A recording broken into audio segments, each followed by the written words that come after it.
സുഹൃത്തുക്കളെ, നമ്മളിന്നൊരു revision video ആണ് ചെയ്യുന്നത്. LTC LGS എക്സാമുകൾക്ക് വരാൻ സാധ്യതയുള്ള ഒരു 70 ചോദ്യങ്ങളാണ് ഈ വീഡിയോയിൽ നമ്മൾ ഉൾപ്പെടുത്തിയിരിക്കുന്നത്. അപ്പോൾ എല്ലാവരും വീഡിയോ മുഴുവനായിട്ട് കാണുക. അതുപോലെ നമ്മുടെ ചാനൽ എല്ലാവരും സപ്പോർട്ട് ചെയ്യുക, സബ്സ്ക്രൈബ് ചെയ്യുക. അപ്പോൾ നമുക്ക് ഓരോരോ ചോദ്യങ്ങളായിട്ട് നോക്കാം. ഒന്നാമത്തെ ചോദ്യം: ഇന്ത്യയിലെ ആദ്യത്തെ അണ്ടർ വാട്ടർ മെട്രോ ആരംഭിച്ചത് എവിടെയാണ്? ഇന്ത്യയിലെ ആദ്യത്തെ അണ്ടർ വാട്ടർ മെട്രോ ആരംഭിച്ചത് എവിടെയാണ്? ഉത്തരം കൊൽക്കത്ത. കൊൽക്കത്തയിലാണ് ഇന്ത്യയിലെ ആദ്യത്തെ അണ്ടർ വാട്ടർ മെട്രോ ആരംഭിച്ചത്. രണ്ടാമത്തെ ചോദ്യം: ഗുരുവായൂരപ്പൻ ട്രസ്റ്റിൻ്റെ 2022 ഓടക്കുഴൽ അവാർഡ് ലഭിച്ച പ്രാണവായു എന്ന കൃതി രചിച്ചതാരാണ്? ഗുരുവായൂരപ്പൻ ട്രസ്റ്റിൻ്റെ 2022 ഓടക്കുഴൽ അവാർഡ് ലഭിച്ച പ്രാണവായു എന്ന കൃതി രചിച്ചതാരാണ്? ഉത്തരം അംബികാസുധൻ മാങ്ങാട്. അംബികാസുധൻ മാങ്ങാട്. മൂന്നാമത്തെ ചോദ്യം: രണ്ടാം പിണറായി മന്ത്രിസഭയിൽ മന്ത്രിയായിരുന്ന ആരാണ് 18ാം ലോകസഭയിൽ അംഗമായിരിക്കുന്നത്? ഉത്തരം കെ രാധാകൃഷ്ണനാണ്. കെ രാധാകൃഷ്ണനാണ് 18ാം ലോകസഭയിൽ അംഗമായിരിക്കുന്നത്. നാലാമത്തെ ചോദ്യം: ലോകത്ത് പ്രതിമ സ്ഥാപിക്കപ്പെട്ട ആദ്യത്തെ വനിതാ ക്രിക്കറ്റ് താരമായ ബെലിൻഡ ക്ലാർക്ക് ഏത് രാജ്യത്തിൻ്റെ ദേശീയ വനിതാ ടീം ക്യാപ്റ്റനായിരുന്നു? ഉത്തരം ഓസ്ട്രേലിയ. ഇപ്പോൾ ഓസ്ട്രേലിയൻ്റെ വനിതാ ദേശീയ ടീം ക്യാപ്റ്റനായിരുന്നു ബെലിൻഡ ക്ലാർക്ക്. അവരുടെ പ്രതിമയാണ് ലോകത്ത് ആദ്യമായിട്ട് സ്ഥാപിക്കപ്പെട്ട വനിതാ ക്രിക്കറ്റ് താരത്തിൻ്റെ പ്രതിമ എന്ന് അറിയപ്പെടുന്നത്. അപ്പോൾ ഓസ്ട്രേലിയക്കാരിയാണ് ഈ പറയുന്ന ബെലിൻഡ ക്ലാർക്ക്. അഞ്ചാമത്തെ ചോദ്യം: ജപ്പാനിൽ നൽകുന്ന ഉന്നത സമാധാന പുരസ്കാരമായ നിവാനോ സമാധാന പുരസ്കാരം 2023 ലഭിച്ച ഇന്ത്യക്കാരൻ ആരാണ്? ജപ്പാനിൽ നൽകുന്ന ഉന്നത സമാധാന പുരസ്കാരമായ നിവാനോ സമാധാന പുരസ്കാരം 2023 ലഭിച്ച ഇന്ത്യക്കാരൻ ആരാണ്? ഉത്തരം PV രാജഗോപാൽ. PV രാജഗോപാൽ. ആറാമത്തെ ചോദ്യം: മഹാരാഷ്ട്രയിലെ ഏത് പ്രദേശത്തെയാണ് അടുത്തിടെ അവിടുത്തെ സംസ്ഥാന സർക്കാർ ധാരാശിവ എന്ന പേര് മാറ്റിയത്? മഹാരാഷ്ട്രയിലെ ഏത് പ്രദേശത്തെയാണ് അവിടുത്തെ സംസ്ഥാന സർക്കാർ ധാരാശിവ എന്ന പേര് മാറ്റിയത്? ഉത്തരം ഒസ്മാനാബാദ്. ഒസ്മാനാബാദ്. ഏഴാമത്തെ ചോദ്യം: നാഷണൽ ക്രൈം റെക്കോർഡ് ബ്യൂറോയുടെ 2023 റിപ്പോർട്ട് പ്രകാരം ഇന്ത്യയിലെ ഏറ്റവും സുരക്ഷിതമായ 10 നഗരങ്ങളിൽ ഇടം നേടിയ കേരളത്തിലെ നഗരം ഏതാണ്? ഉത്തരം കോഴിക്കോട്. നാഷണൽ ക്രൈം റെക്കോർഡ് ബ്യൂറോൻ്റെ 2023 റിപ്പോർട്ട് പ്രകാരം ഇന്ത്യയിലെ ഏറ്റവും സുരക്ഷിതമായ 10 നഗരങ്ങളിൽ ഇടം നേടിയ കേരളത്തിലെ നഗരം കോഴിക്കോടാണ്. എട്ടാമത്തെ ചോദ്യം: സീ സ്പേസ് എങ്ങനെയാണ് വാർത്തകളിൽ ഇടം നേടിയത്? സീ സ്പേസ് എങ്ങനെയാണ് വാർത്തകളിൽ ഇടം കണ്ടെത്തിയത്? ഉത്തരം കേരള സർക്കാരിൻ്റെ മേൽനോട്ടത്തിൽ ആരംഭിച്ച OTT പ്ലാറ്റ്ഫോമാണ്. കേരള സർക്കാരിൻ്റെ മേൽനോട്ടത്തിൽ ആരംഭിച്ച OTT പ്ലാറ്റ്ഫോം. ഒമ്പതാമത്തെ ചോദ്യം: 2023 ഡിസംബറിൽ ചെന്നൈയിൽ ഉണ്ടായ വെള്ളപ്പൊക്കത്തിന് കാരണമായത് ഏത് ചുഴലിക്കാറ്റാണ്? 2023 ഡിസംബറിൽ ചെന്നൈയിലുണ്ടായ വെള്ളപ്പൊക്കത്തിന് കാരണമായത് ഏത് ചുഴലിക്കാറ്റാണ്? ഉത്തരം മിഷോങ് ആണ്. മിഷോങ്. മിഷോങ് എന്ന് പറയുന്ന ചുഴലിക്കാറ്റ് കാരണമാണ് 2023 ഡിസംബറിൽ ചെന്നൈയിൽ വെള്ളപ്പൊക്കം ഉണ്ടായത്. പത്താമത്തെ ചോദ്യം: 2023 രാജ്യാന്തര ബുക്കർ സമ്മാനം ലഭിച്ചത് ടൈം ഷെൽട്ടർ എന്ന കൃതിയിലൂടെ ജോർജി ഗോസ്പോഡിനോവിനും വിവർത്തകയായ ആഞ്ചലോ റോഡലിനുമാണ്. ഏത് ഭാഷയിൽ നിന്ന് ഈ പുരസ്കാരം നേടിയ ആദ്യ സാഹിത്യകാരനാണ് ഗോസ്പോഡിനോവ്? ഉത്തരം ബൾഗേറിയനാണ്. ബൾഗേറിയൻ ഭാഷയിൽ നിന്ന് പുരസ്കാരം നേടിയ ഈ രാജ്യാന്തര ബുക്കർ സമ്മാനം ലഭിച്ച ആദ്യ സാഹിത്യകാരനാണ് ഗോസ്പോഡിനോവ്. 11ാമത്തെ ചോദ്യം: സംസ്ഥാനത്താകെ ഗുണ്ടകളെ അമർച്ച ചെയ്യാനായി കേരള പോലീസ് തയ്യാറാക്കിയ പദ്ധതിക്ക് നൽകിയ പേരെന്താണ്? ഉത്തരം ഓപ്പറേഷൻ ആഗാണ്. ഓപ്പറേഷൻ ആഗ്. സംസ്ഥാനത്താകെ ഗുണ്ടകളെ അമർച്ച ചെയ്യാനായിട്ട് കേരള പോലീസ് തയ്യാറാക്കിയ പദ്ധതിക്ക് നൽകിയ പേരാണ് ഓപ്പറേഷൻ ആഗ്. 12ാമത്തെ ചോദ്യം: കേരള കേന്ദ്ര സർവകലാശാല ആദ്യ ഓണററി ഡോക്ടറേറ്റ് നൽകി ആദരിച്ചത് ആരെയാണ്? കേരള കേന്ദ്ര സർവകലാശാല ആദ്യ ഓണററി ഡോക്ടറേറ്റ് നൽകി ആദരിച്ചത് ആരെയാണ്? ഉത്തരം PT ഉഷ. PT ഉഷേനെയാണ് കേരള കേന്ദ്ര സർവകലാശാല ആദ്യ ഓണററി ഡോക്ടറേറ്റ് നൽകി ആദരിച്ചത്. 13ാമത്തെ ചോദ്യം: ആമസോൺ ഇന്ത്യയുടെ ആദ്യത്തെ ഫ്ലോട്ടിംഗ് സ്റ്റോർ ഉദ്ഘാടനം ചെയ്തത് എവിടെയാണ്? ആമസോൺ ഇന്ത്യയിലെ ആദ്യത്തെ ഫ്ലോട്ടിംഗ് സ്റ്റോർ ഉദ്ഘാടനം ചെയ്തത് എവിടെയാണ്? ധാൽ തടാകത്തിലാണ്. ധാൽ തടാകത്തിലാണ് ഉദ്ഘാടനം ചെയ്തത്. 14ാമത്തെ ചോദ്യം: ഏത് രാജ്യത്തെ ചാന്ദ്ര പര്യവേഷണ പദ്ധതിയാണ് മൂൺ സ്നൈപ്പർ? മൂൺ സ്നൈപ്പർ എന്ന് പറയുന്നത് ഏത് രാജ്യത്തെ ചാന്ദ്ര പര്യവേഷണ പദ്ധതിയാണ്? ഉത്തരം ജപ്പാനാണ്. ജപ്പാൻ. 15ാമത്തെ ചോദ്യം: മനുഷ്യനെ ബഹിരാകാശത്തെത്തിക്കാൻ ഇന്ത്യൻ സ്പേസ് റിസർച്ച് ഓർഗനൈസേഷൻ നടപ്പാക്കുന്ന പദ്ധതി ഏതാണ്? ഉത്തരം ഗഗൻയാൻ. മനുഷ്യനെ ബഹിരാകാശത്തെത്തിക്കാൻ ഇന്ത്യൻ സ്പേസ് റിസർച്ച് ഓർഗനൈസേഷൻ നടപ്പാക്കുന്ന പദ്ധതിയാണ് ഗഗൻയാൻ. 16ാമത്തെ ചോദ്യം, ഭാരത സർക്കാരിൻ്റെ വിദഗ്ധോപദേശക സമിതിയായ നീതി ആയോഗിൻ്റെ ഇപ്പോഴത്തെ വൈസ് ചെയർമാൻ ആരാണ്? ഉത്തരം സുമൻ ബറിയാണ്. അപ്പോൾ സുമൻ ബറിയാണ് ഭാരത സർക്കാരിൻ്റെ വിദഗ്ധോപദേശ സമിതിയായ നീതി ആയോഗിൻ്റെ ഇപ്പോഴത്തെ വൈസ് ചെയർമാൻ. 17ാമത്തെ ചോദ്യം, 2020 ടോക്കിയോ ഒളിമ്പിക്സിൽ ജാവലിൻ ത്രോയിൽ സ്വർണം നേടിയ നീരജ് ചോപ്ര ജനിച്ചത് ഏത് സംസ്ഥാനത്താണ്? ഉത്തരം ഹരിയാനയാണ്. അപ്പോൾ ഹരിയാനയിലാണ് നീരജ് ചോപ്ര ജനിച്ചത്. 2020 ടോക്കിയോ ഒളിമ്പിക്സിൽ ജാവലിൻ ത്രോയിൽ സ്വർണം നേടിയ വ്യക്തിയാണ് നീരജ് ചോപ്ര. അദ്ദേഹം ജനിച്ചത് ഹരിയാനയിലാണ്. 18ാമത്തെ ചോദ്യം, പോർച്ചുഗീസുകാർക്കെതിരെ പിൻഡോ കലാപം നടന്നത് ഏത് സംസ്ഥാനത്താണ്? പോർച്ചുഗീസുകാർക്കെതിരെ പിൻഡോ കലാപം നടന്നത് ഏത് സംസ്ഥാനത്താണ്? ഉത്തരം ഗോവ. ഗോവയിലാണ് പിൻഡോ കലാപം നടന്നത്. 19ാമത്തെ ചോദ്യം, ന്യൂ ഇന്ത്യ എന്ന പത്രം ആരംഭിച്ചത് ആരാണ്? ന്യൂ ഇന്ത്യ എന്ന പത്രം ആരംഭിച്ചത് ആനി ബെസൻ്റാണ്. ആനി ബെസൻ്റാണ് ന്യൂ ഇന്ത്യ എന്ന പത്രം ആരംഭിച്ചത്. 20ാമത്തെ ചോദ്യം, ഇന്ത്യൻ നാഷണൽ കോൺഗ്രസിൻ്റെ സമാധാനപരമായ അന്ത്യമാണ് തൻ്റെ ലക്ഷ്യം എന്ന് പറഞ്ഞ ബ്രിട്ടീഷ് വൈസ്രോയി ആരാണ്? ഇന്ത്യൻ നാഷണൽ കോൺഗ്രസിൻ്റെ സമാധാനപരമായ അന്ത്യമാണ് തൻ്റെ ലക്ഷ്യമെന്ന് പറഞ്ഞ ബ്രിട്ടീഷ് വൈസ്രോയിയാണ് കഴ്സൺ പ്രഭു. കഴ്സൺ പ്രഭു. 21ാമത്തെ ചോദ്യം, വിദേശത്ത് ഇന്ത്യൻ പതാക ഉയർത്തിയ ആദ്യ വ്യക്തി, ഇന്ത്യൻ വിപ്ലവങ്ങളുടെ മാതാവ് എന്നീ നിലകളിൽ ഒക്കെ അറിയപ്പെടുന്ന വ്യക്തി ആരാണ്? ഉത്തരം മാഡം ഭിക്കാജി കാമയാണ്. വിദേശത്ത് ഇന്ത്യൻ പതാക ഉയർത്തിയ ആദ്യ വ്യക്തി, അതുപോലെ ഇന്ത്യൻ വിപ്ലവങ്ങളുടെ മാതാവ് എന്നീ നിലകളിൽ അറിയപ്പെടുന്ന വ്യക്തിയാണ് മാഡം ഭിക്കാജി കാമ. 22ാമത്തെ ചോദ്യം, ദേശീയ ജലജീവിയായി ഡോൾഫിനെ പ്രഖ്യാപിച്ചത് ഏത് വർഷമാണ്? ദേശീയ ജലജീവിയാണ് ഡോൾഫിൻ. അങ്ങനെ പ്രഖ്യാപിച്ചത് ഏത് വർഷമാണ്? 2009ലാണ്. 2009ലാണ് ദേശീയ ജലജീവിയായിട്ട് ഡോൾഫിനെ പ്രഖ്യാപിച്ചത്. 23ാമത്തെ ചോദ്യം, ഇന്ത്യൻ പ്രധാനമന്ത്രിയാകും മുമ്പ് VP സിംഗ് ഏത് സംസ്ഥാനത്തിൻ്റെ മുഖ്യമന്ത്രിയായിരുന്നു? ഉത്തരം ഉത്തർപ്രദേശാണ്. ഇപ്പം ഇന്ത്യൻ പ്രധാനമന്ത്രിയാകുന്നതിന് മുമ്പ് VP സിംഗ് ഉത്തർപ്രദേശിലെ മുഖ്യമന്ത്രിയായിരുന്നു. 24ാമത്തെ ചോദ്യം, ഇന്ത്യൻ അഡ്മിനിസ്ട്രേറ്റീവ് സർവീസ് അതുപോലെ ഇന്ത്യൻ പോലീസ് സർവീസ് എന്നിവ നിർത്തലാക്കാൻ ശുപാർശ ചെയ്ത കമ്മീഷൻ ഏതായിരുന്നു?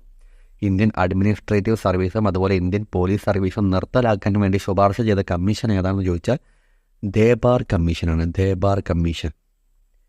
25ാമത്തെ ചോദ്യം, ഇന്ത്യ പ്രഥമ കൃത്രിമോപഗ്രഹം വിക്ഷേപിച്ച വേളയിൽ രാജ്യത്തിൻ്റെ പ്രധാനമന്ത്രി ആരായിരുന്നു? ഉത്തരം ഇന്ദിരാഗാന്ധിയാണ്. ഇന്ത്യ ആദ്യത്തെ കൃത്രിമ ഉപഗ്രഹം വിക്ഷേപിച്ച സമയത്ത് രാജ്യത്തിൻ്റെ പ്രധാനമന്ത്രി ഇന്ദിരാഗാന്ധിയായിരുന്നു. 26ാമത്തെ ചോദ്യം, ഇന്ത്യയുടെ 1ാം പഞ്ചവത്സര പദ്ധതി ആരംഭിച്ചത് ഏത് വർഷമാണ്? ഇന്ത്യയുടെ 1ാം പഞ്ചവത്സര പദ്ധതി ആരംഭിച്ചത് ഏത് വർഷമാണ്? ഉത്തരം 1951ആണ്. 1951ലാണ്. 27ാമത്തെ ചോദ്യം, വടക്ക് കിഴക്കൻ മേഖലയെ ഇന്ത്യയുടെ പ്രധാന കരഭാഗവുമായി ബന്ധിപ്പിക്കുന്ന ഏത് ഇടനാഴിയാണ് ചിക്കൻ നെക്ക് എന്നറിയപ്പെടുന്നത്? വടക്ക് കിഴക്കൻ മേഖലയെ ഇന്ത്യയുടെ പ്രധാന കരഭാഗവുമായി ബന്ധിപ്പിക്കുന്ന ഏത് ഇടനാഴിയാണ് ചിക്കൻ നെക്ക് എന്നറിയപ്പെടുന്നത്? ഉത്തരം സിലിഗുഡിയാണ്. സിലിഗുഡി. 28ാമത്തെ ചോദ്യം, ലോകപ്രിയ ഗോപിനാഥ് ബർദോലോയ് രാജ്യാന്തര വിമാനത്താവളം ഏത് സംസ്ഥാനത്താണ്? ലോകപ്രിയ ഗോപിനാഥ് ബർദോലോയ് രാജ്യാന്തര വിമാനത്താവളം ഏത് സംസ്ഥാനത്താണ്? ആസാമിലാണ്. ആസാമിലാണ് ഈ ഗോപിനാഥ് ബർദോലോയ് രാജ്യാന്തര വിമാനത്താവളം സ്ഥിതി ചെയ്യുന്നത്. 29ാമത്തെ ചോദ്യം, ബ്രഹ്മപുത്രയുടെ ഏത് പോഷക നദിയാണ് സിക്കിമിൻ്റെ ജീവരേഖ എന്നറിയപ്പെടുന്നത്? ബ്രഹ്മപുത്രയുടെ ഏത് പോഷക നദിയാണ് സിക്കിമിൻ്റെ ജീവരേഖ എന്നറിയപ്പെടുന്നത്? ഉത്തരം ടീസ്റ്റയാണ്. ടീസ്റ്റ. 30ാമത്തെ ചോദ്യം, ഇൻലാൻഡ് വാട്ടർവേസ് അതോറിറ്റി ഓഫ് ഇന്ത്യയുടെ ആസ്ഥാനം എവിടെയാണ്? ഇൻലാൻഡ് വാട്ടർവേസ് അതോറിറ്റി ഓഫ് ഇന്ത്യയുടെ ആസ്ഥാനം നോയിഡയിലാണ്. നോയിഡ. 31ാമത്തെ ചോദ്യം, പൗരത്വ ഭേദഗതി നിയമം 2019 ഇന്ത്യൻ രാഷ്ട്രപതി ഒപ്പുവെച്ചതെന്നാണ്? പൗരത്വ ഭേദഗതി നിയമം 2019 ഇന്ത്യൻ രാഷ്ട്രപതി ഒപ്പുവെച്ചതെന്നാണ്?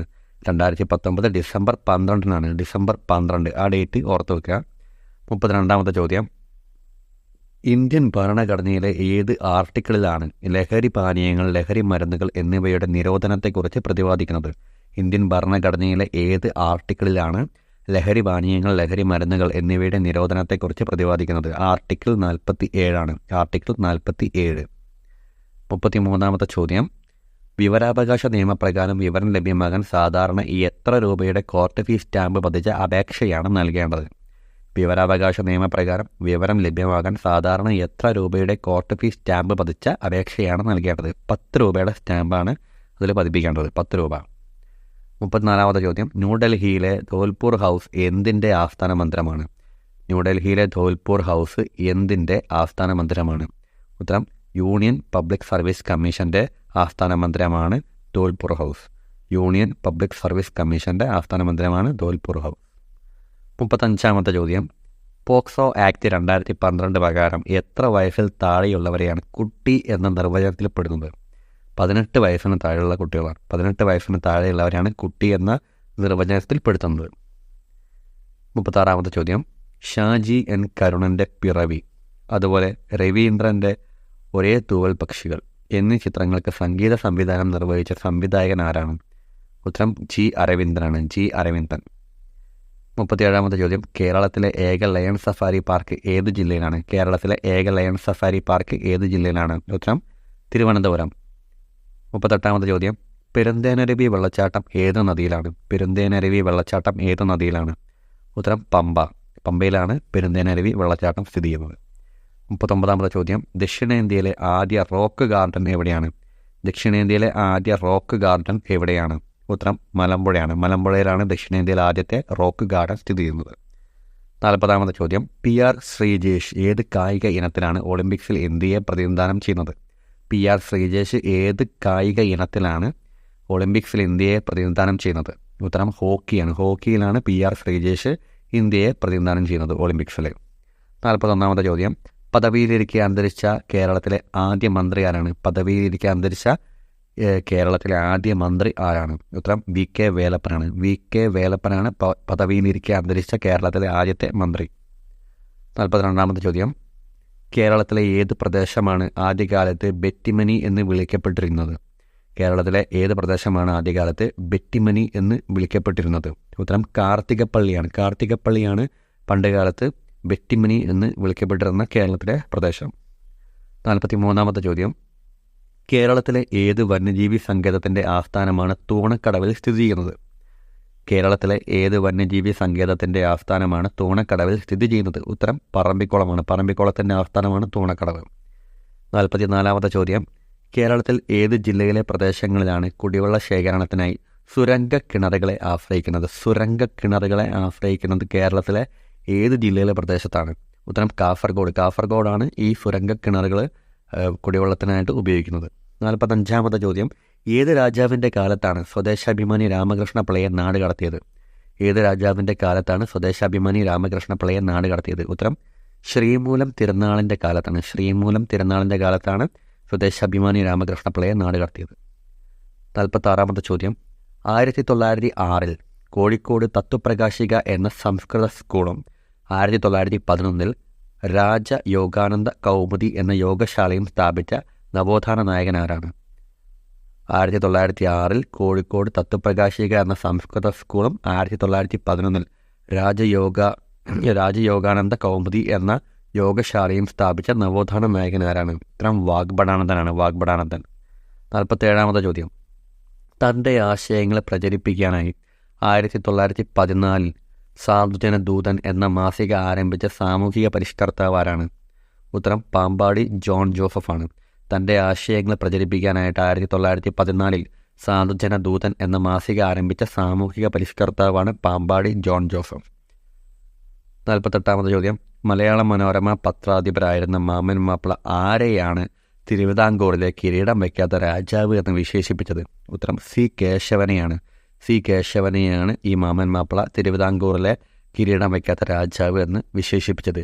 ഈ മാമൻ മാപ്പിള എന്ന് പറയുന്നത് മലയാള മനോരമ പത്രത്തിൻ്റെ പത്രാധിപരായിരുന്നു. അടുത്ത ചോദ്യം, 49ാമത്തെ ചോദ്യം, SNDP യോഗത്തിൻ്റെ പ്രവർത്തനങ്ങൾ ശക്തിപ്പെടുത്താൻ ധർമ്മപട സംഘം രൂപീകരിച്ചത് ആരാണ്? SNDP യോഗത്തിൻ്റെ പ്രവർത്തനങ്ങൾ ശക്തിപ്പെടുത്താൻ ധർമ്മപട സംഘം രൂപീകരിച്ചത് ആരാണ്? TK മാധവനാണ്. TK മാധവൻ.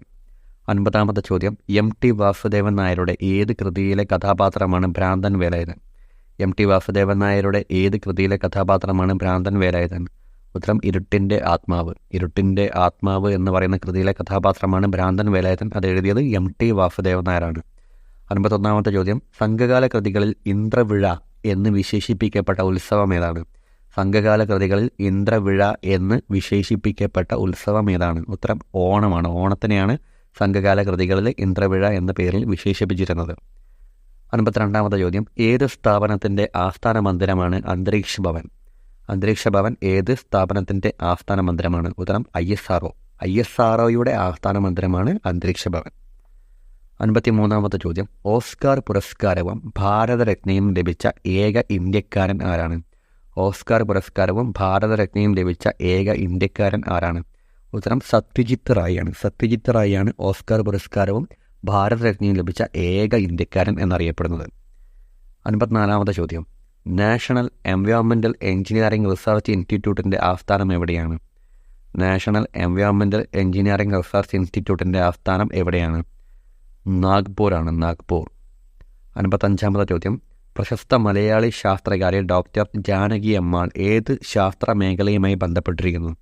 പ്രശസ്ത മലയാളി ശാസ്ത്രകാരി ഡോക്ടർ ജാനകി അമ്മാൾ ഏത് ശാസ്ത്ര മേഖലയുമായി ബന്ധപ്പെട്ടിരിക്കുന്നു? സസ്യശാസ്ത്രമാണ്. സസ്യശാസ്ത്രമായിട്ടാണ് അവർ ബന്ധപ്പെട്ടിരിക്കുന്നത്. അടുത്തത് 56ാമത്തെ ചോദ്യം, ഡാർവിൻസ് ട്യൂബർക്കിൾ കാണപ്പെടുന്നത് മനുഷ്യ ശരീരത്തിൻ്റെ ഏത് അവയവത്തിലാണ്? ഡാർവിൻ ട്യൂബർക്കിൾ കാണപ്പെടുന്നത് മനുഷ്യ ശരീരത്തിൻ്റെ ഏത് അവയവത്തിലാണ്? ഉത്തരം ചെവിയാണ്. ചെവിയിലാണ് ഈ ഡാർവിൻസ് ട്യൂബർക്കിൾ കാണപ്പെടുന്നത്. 57ാമത്തെ ചോദ്യം, ക്യോട്ടോ പ്രോട്ടോകോൾ എന്തുമായാണ് ബന്ധപ്പെട്ടിരിക്കുന്നത്? ക്യോട്ടോ പ്രോട്ടോകോൾ എന്തുമായി ബന്ധപ്പെട്ടിരിക്കുന്നു എന്ന് ചോദിച്ചാൽ കാലാവസ്ഥ മാറ്റവുമായി ബന്ധപ്പെട്ടിരിക്കുന്ന ഉടമ്പടിയാണ് ക്യോട്ടോ പ്രോട്ടോകോൾ. 58ാമത്തെ ചോദ്യം, അന്തർവാഹിനികളിൽ വായു ശുദ്ധീകരിക്കാൻ ഉപയോഗിക്കുന്ന സംയുക്തം ഏതാണ്?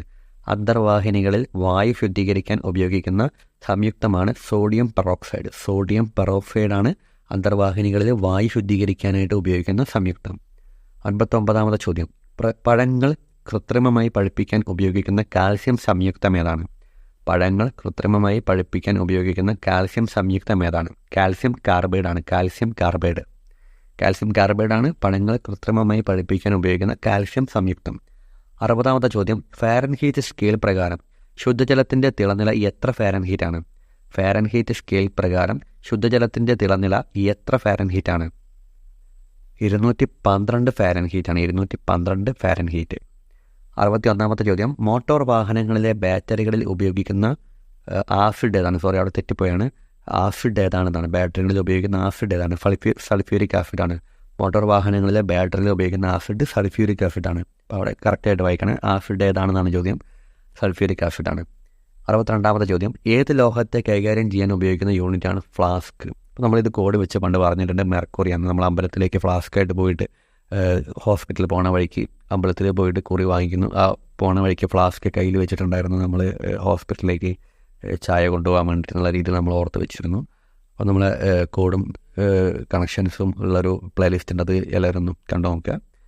അതുപോലെ 63ാമത്തെ ചോദ്യം, രാജ്യത്തെ രക്തബാങ്കുകളിലെ രക്തലഭ്യത അറിയാൻ ആരംഭിച്ച വെബ് പോർട്ടൽ ഏതാണ്? ഉത്തരം ഈ രക്തകോശാണ്. രാജ്യത്തെ രക്തബാങ്കുകളിലെ രക്തലഭ്യത അറിയാൻ ആരംഭിച്ച വെബ് പോർട്ടലാണ് ഈ രക്തകോശ്.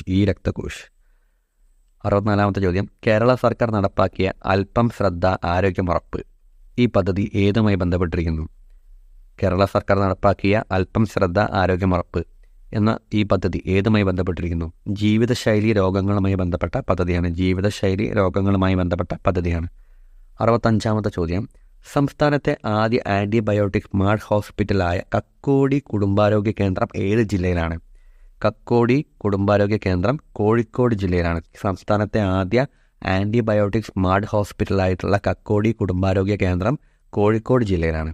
66ാമത്തെ ചോദ്യം, വാർദ്ധക്യ സഹജമായ ജീവിതശൈലി രോഗങ്ങളെയും ക്യാൻസർ, ഹൃദ്രോഗം, പ്രമേഹം തുടങ്ങിയ സാംക്രമികേതര രോഗങ്ങളെയും തടയാൻ സംസ്ഥാന സർക്കാർ തുടക്കം വിടുന്ന കേരള ഹെൽത്ത് സിസ്റ്റം ഇംപ്രൂവ്മെൻറ്റ് പ്രോഗ്രാമിന് സഹായം നൽകുന്ന സംഘടന ഏതാണ്?